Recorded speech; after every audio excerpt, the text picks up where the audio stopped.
Welcome to dream info. हमारा आज का टॉपिक है ख्वाब में हल्दी देखना। अगर किसी भाई बहन ने ख्वाब में हल्दी देखी है और हल्दी का मौसम भी है तो इसका मतलब है कि ख्वाब देखने वाला बीमार होगा, गम, दुख, तकलीफ, मुसीबत या परेशानी उठाएगा। या ख्वाब में हल्दी खाना, बीमार होना, गम, दुख, तकलीफ, मुसीबत उठाना, कारोबार में घाटा होता है।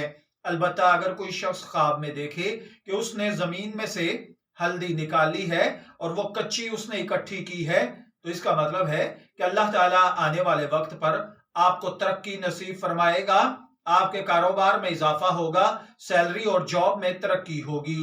मैं दुआ गो हूं कि अल्लाह ताला आपके ख्वाब को आपके लिए नेक ताबीर बनाए। ड्रीम इन्फो से शब्बीर अहमद को इजाजत दीजिए, फिर हाजिर होंगे किसी नए नाम की तफसीलात के साथ। तब तक के लिए अल्लाह हाफिज।